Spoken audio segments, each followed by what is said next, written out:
Down the Line TV, Jarryd Maher. Hey Betty, hey Sarah. It's good to be here. Jarryd, what have you been up to? Saturday in Melbourne. What's life looking like for you at the moment? Oh well, we just moved in, so we moved in a couple of weeks ago. So I don't think you can see it behind. I've done my best at hiding all the boxes and everything. Yeah, so just trying to stay busy, and it's pretty miserable out there today. So it actually works out pretty well. Jarryd, you come from a pretty prestigious family in tennis. Your dad was a very, very good tennis player. He was also my coach as a young kid, and he's coached a lot of really, I think, national champions, actually several. And you have followed in his footsteps with coaching. How long have you been in the coaching game for now? Well, it probably goes back to 2012 when I stopped playing. I was in Germany. I lived with my now wife for about 18 months. Yeah. And I had a club there playing club tennis, and so they just sort of had a summer program that they needed to do. It was a tiny club, and so I started there, and I kept doing a few hours there just throughout that duration, and then moved back to Melbourne in 2013, where I started up at Tennis World with John McCurdy. We actually had a pretty good team there, to be honest. We had McCurds, Daniel Burns, Ryan Thomas, Valerio Sano, he ended up joining. So, Corey, he was there as well. So yeah, we had a really good team. Jarryd, how did that background of being a coach help you when you took the first steps onto the WTA tour in a hitting partner role, but you did have all of that experience behind you? Did that help kind of pave the way towards being a coach a little quicker for you on the tour? I think so. I think, going into the hitting partner role, like having coached before, it was something where you go, you know what, it's a really good opportunity to get exposure to other coaches, and I went into that sort of hitting partner role. I think it would have been end of 2015, maybe around that. And, I started here with Dash a fair bit. Nicole, she was keen to get me involved. I think Bets, you were pretty keen to get me involved too. I loved having you on court with me. It was awesome. Yeah, so so having coached a fair bit before that, it was an opportunity to, I guess, grow and get around other coaches, and be able to connect with players in a little bit of a different way. You go from having to be serious, of trying to develop players and develop people. But then you can obviously sort of, as a hitting partner, step back and have a different relationship in some ways too. Yeah, and Jarryd, I remember that time of having you on court with me, and I loved it because I actually learned a lot off you. And I think we've got to be a little careful when we label people as hitting partners or coaches.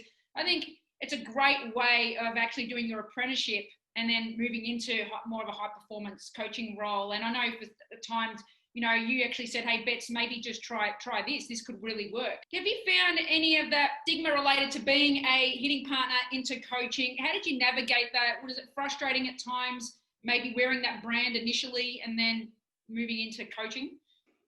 Oh, for me, it was always okay. Like I didn't see anything around it, because I guess I knew what I was getting into. I also had a lot of other stuff going on. I was doing my bachelor in psychology, so that was taking up a lot of time. So it was almost nice to not have to have all the additional responsibilities of coaching. When you're passionate about it, you're not just there and come in, check in, do your hour, sort of see the next person, have a chat. It's, you end up spending a lot of time thinking about it and, planning, and, I was doing the fitness at Tennis World too. So everything was taking up a lot of time, but I knew the path that I wanted to be going down.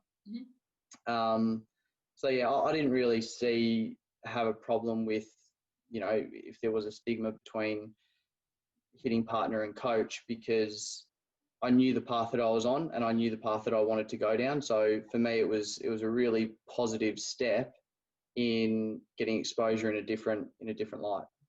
Yeah. Jarryd, in your role with working with female players, what have you taken from that bachelor in psychology as to communication and relationship building, which is important for both male and female athletes, but particularly important with working with female athletes? Yeah, I think from that, like, a big thing is, you know, and you hear it often, but then the actual practice of it is different to always hearing about it, is actually building the relationship, you know, taking the time to, you know, sit there for 10 or 15 minutes after a session, that knowing that you're not constrained by, you know, the private sector is a little bit different, but knowing that you're not constrained by the time that you've just got, you know, it's sending a message, it's sitting there asking how the weekend was, or, you know, actually just getting to know the person a lot more, you know, and being able to communicate that, and in particular showing that empathy and understanding towards the person, and then the athlete. Yeah. And Jarryd, you spent some time obviously coaching Daria Gavrilova. In that time, she was your first high-profile, I think, player that you'd coach. Without being too personal, what are some things you took away from that coaching role that have really helped you with the coach that you are right now? There are a lot of things. I mean, it was a pretty awesome experience, you know, and I'd sort of done a lot with Dash sort of in the lead up to, I guess, traveling with her full time. Yeah. You know, so the thing that you really sort of take on board is, or that I took away, was just the level of responsibility that you end up having all day, every day. Yeah. You know, it's, you know, you come from the environment where it's all right, you get to know someone for, you know, you can have chats however you like, and it's a bit looser, but then to go into that role, and then you know, I ended up spending so much more time with her than I did with my partner. And, you know, and you're seeing all these amazing places, and, you know, like, you're having to have hard conversations, you know, there's tough moments, there's good moments, a lot of good moments too. Yeah. But just that, you know, the planning, everything that actually goes into, I guess, a high performance player, like it's very enticing, the idea of, yeah, like, you know, you're working with the top 150, a top 30 player, whatever it is, you know, the lifestyle, the travel, all of this, but then everything that goes into it is responsibility is so big, isn't it? It's such a massive responsibility, isn't it, Stoney, to work with players at that level? I think people don't realise the pressure. Yeah, and also, Jarryd, what's interesting about your journey, you did have that exposure to a parent who was a phenomenal coach and tennis mind, and you were in Germany.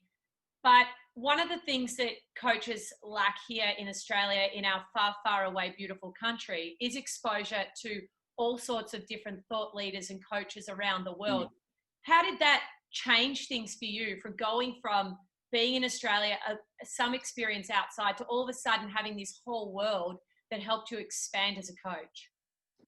I think I'm a pretty open person, where I'm willing to look at different things. And my parents, like, they'd given me awesome experiences, you know, so I guess having traveled a lot before that, I'd been exposed to a lot of the environment, not that top level environment, but, you know, I'd been to Sanchez, I'd been to Bob Brett's, I'd been to Saddlebrook. So you're not just, I'd never been locked into, this is the way that we see it. Was that as a coach that you went to those academies? That was as a player. Okay, in a coaching role though, had you been exposed to that magnitude of, like, experts? Not to that extent. You know, I'd had that exposure to, you know, obviously the team at Tennis Australia when I was there with Nicole and Jason and Betty and, you know, Bernie and all these people. But it was very, very different, you know, sort of going over there, just, I guess, the breadth of knowledge, you know, and how relaxed, I guess, a lot of people seemed over there comparative to Australians. Yeah, which really is interesting you say that, isn't it? Yeah. A lot of people say we're the most relaxed people in the world, but you go to Europe and the coaches seem a little more chilled, and the relationship between player and coach is really different. It's a lot closer in terms of, you can laugh about a lot more things, I feel, than what we can. Sometimes we take ourselves a little too seriously. As coaches, yeah, I probably agree with that for sure. You know, you're so much, I guess you're often really trying to stamp yourself as a coach and as a professional and all of this, but, you know, where as a business person, and I think that gets sold a lot in Australia, that, you know, tennis is a business and this is how it is, that, you know, you forget that you're working with people. And, you're going to have better results and you're going to have a better business if you're more, I guess, open to dealing with people. Yeah, it's really different in Australia, I think, because it's so small. Opportunities are so limited. I mean, you could have one club that's, you guys are working at a great spot at Boroondara. It's a big centre, really accessible for everybody. Grace Park's a good spot down the road, but there aren't that many opportunities. And I think while we have sort of limited opportunities, if we don't get coaches to go abroad and expand, it just makes it so kind of small here. And then are on edge, you might lose the player, and there's not that not a rotation, but not that influx of players that can come through. Whereas in Europe and America, there's just another player, next day another player. It just keeps going along. What are your thoughts, Boo? No, 100%. I think, you know, as a player and as a coach, I think you can experience that when you go to Europe. There's just so many players in one environment, and there's so many quality players and quality coaches. And in Australia, and you get exposed to so many. You know, you can travel down the road to France, England, you get on a train, whatever. It's so accessible. Whereas here, obviously, it's such an expense to get overseas and spend some time with some of these people. So I totally agree. And how we do that, not quite sure yet, but I think it's creating, you know, we've spoken about a bit of a triad of, you know, getting associated with different academies across the globe. As the tennis season travels around, some are in Europe, some are in Australia, tennis seasons here, you try and create little bases for players that hopefully you can create some of those experiences with them. So I'm not sure of the answer, but Jarryd, I wanted to ask you, when you did as a player travel into some of those academies and putting your playing hat on, what are some of the things that you took away from that as a player versus when you were actually training in Australia? What were the main differences for you? Overseas, when you're in those environments, like it's big groups, you know, unless you were absolutely top echelon there, you know, it would be where you're out there, I guess, as in the group. And, you know, I think the structure of things, from going from Sanchez, the Spanish way, you've got such a clear idea of how they develop players. Yeah. You know, and then you go to Bob Brett's, where it's so much more hitting focused and you're learning different things. Like, I feel like that experience from Bob's was a lot more beneficial in terms of developing tactically. Yep. You know, just understanding the court and all of this. So then when you compare that back to Australia, then I feel like everyone's got these ideas, and, you know, it's what's the hot topic of now. Yeah. You know, for a number of years, it's we got to have a big forehand, and then for a number of years, it's all of this, and then the old sort of not the old sort of mentality, but there was the idea for so many years that Australians have to be unbelievable at the net because we just simply can't go with people from the back. But then you see someone like a Leighton who was unbelievable from the back, you know, and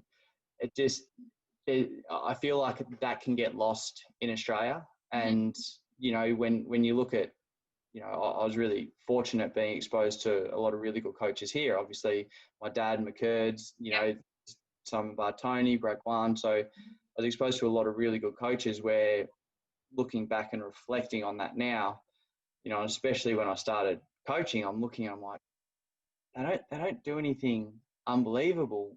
Yeah. You know, it's so simple, but what it was that every part of the game is getting worked on, you know, especially from a young age. It's not just, we got to have an unbelievable forehand here. It's, okay, I mean, you're spending a session on the forehand, but in that session, you're also hitting volleys and smashes, and you're serving, and you're doing all of this. Working on your game. Exactly, rather than being just straight down the line with, this is what we've got to do, and this is how we got to be good. And then you end up seeing, like, coming back into the private market now, you know, you see kids who they've all got this, you know, trying to have this massive forehand or one element that's awesome, but they can't hit a slice backhand. They don't know how to volley. So all of a sudden you're hitting all these great shots from one side. But as soon as the ball goes somewhere else, you got no idea what to do. Yeah, it's a good point. And I guess you're coaching a lot of young girls. I know you've got a couple of their little sort of young 10-year-olds, I think, down at Boroondara that you're working with. And there's some great kids down there. And Have you taken that approach with them? How do you go about developing a young kid of that age now? I think with what I'm really trying to do now is, you've got to have the big picture in mind, and that's looking at what she's going to be like, or what the player's going to be like when you're 15, when you're 18, and more than that when you're 25. You want to keep players in the game. So with that, you've got to be able to have all these skills, because anything can get pretty boring if you're only ever working on one thing. Just the same. And look, I mean, tennis, it's very repetitive. You're going to have a lot of those moments, where you are doing the same drills, because guess what, that works. But, to spend a session or 3-4 weeks just around the net, tacking, doing this, spending a lot of time overhead, all of a sudden, it's not a game that you'll see maybe in that week or in that 5 weeks, but all of a sudden 2 or 3 months down the track, there's a moment that it'll just click. Yeah. And you go, geez, they've improved. Like, you've been doing the work, and this is awesome, So you sort of work for that moment, and then all of a sudden when you do have that moment, then it drives you onto the next thing, and it gives you the belief in what you're doing. Jarryd, where do you see the women's game going from your experience working as a WTA Tour coach over the next 5 years? What does it look like? That's a tough one.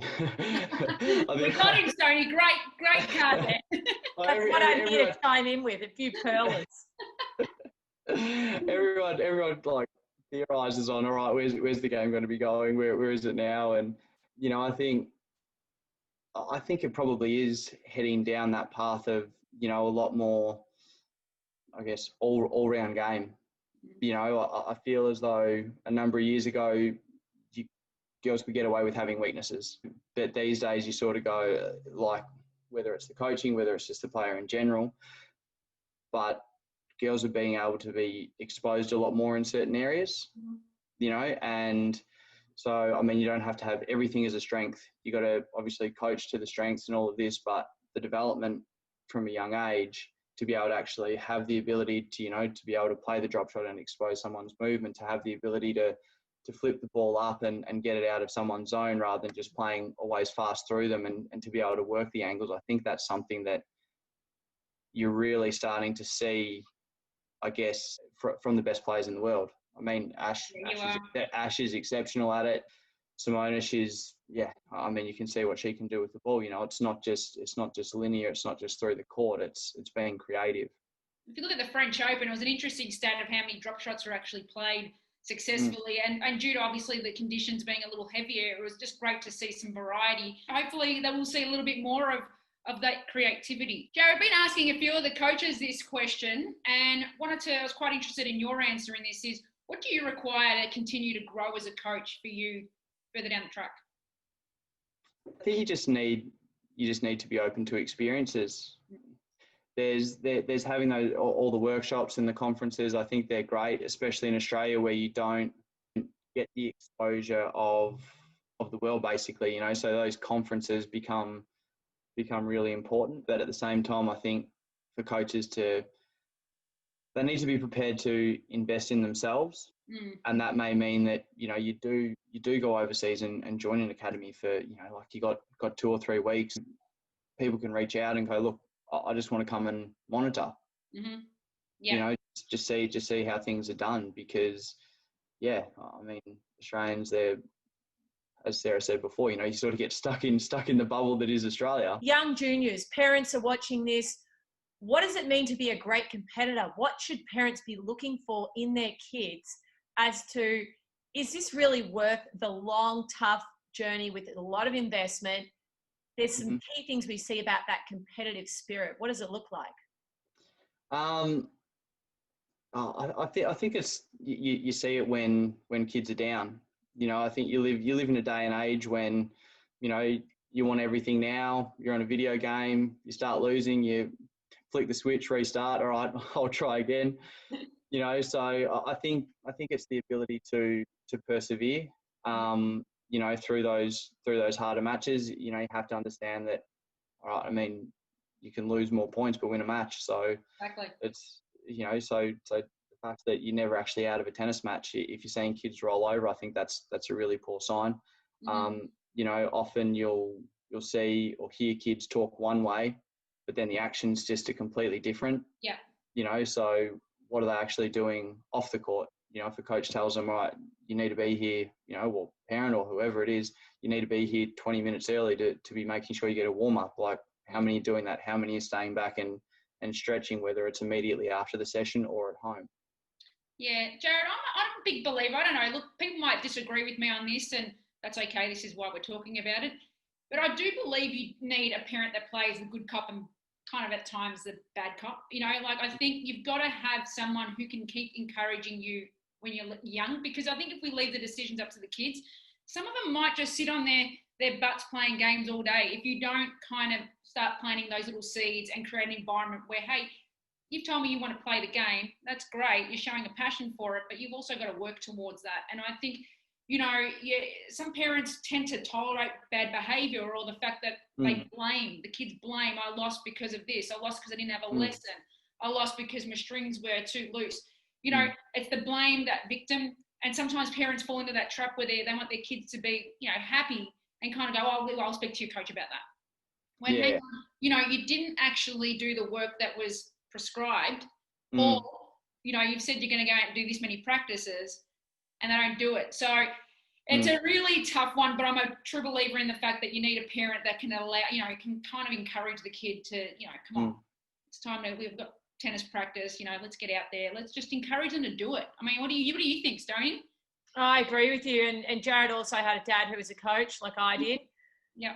Jarryd's dad's probably a little more low-key than my dad, but I think that. I do think that any successful player has had a really kind of a hard driver behind them. I'm not going to say military, what coaching styles work, but every single player that I know that's been highly successful has had someone at the end of the day that's absolutely just pushed them pretty hard. Committed. And that's what it's about. I mean, there's different ways of going about that, but someone is always driving for that. Like, you got to step it up. That's not going to cut it. You're doing a great job. I think those things go together. What do you think, Jarryd? Oh, 100%. 100%. You know, I think, it's easy for parents just to blame a coach, you know, and for parents to actually play that role. I mean, they're the ones who end up spending the most time with their kids, and you know, especially you're there from birth. So, you know, you've completely molded your child into what they are. Yeah. You know? So whether or not if your kid's not competing, then, you know, rather than having a look at the coach, like, it's all right, how are we going to sort of change the environment? And, you know, there has to be that element of, all right, kids telling you that you want to play. Okay, well, what are we doing about it? How are we going to do this? How are we going to facilitate that? And, I mean, kids, they're not always going to like it, but, you know, at some point, it can be a fine line where you don't want to become abusive and, you know, going too far, but at the same time, you've got to be able to have that push and teach kids to, you know, want something, and that you've got to work hard to want something if you want to achieve it. Yeah, and, you know, look, before we wrap this up, Jarryd, I think it's a really crucial conversation to have, and I think parents are the ones investing the money. And if your kids aren't putting in, you really need to be having those conversations openly as a family and figure out, you know, where the passion is, and keep encouraging it. But also, you know, you need that instrumental parent to play that role where they're encouraging them to be accountable for what their goals are. And Jarryd, we've really enjoyed talking to you. It's been great to finally get you on and give us some insight into, you know, where you've come from and what you're doing now. And I know you're working with Andrew Harris and Arina Rodionova as well. So you're doing a fantastic job. Also in the women's space, we're very lucky to have someone like you out there, you know, forging the path for males coaching females. And it's, thank you so much for joining us. No worries. Thanks for having me. That was really enjoyable. Thanks, Jarryd.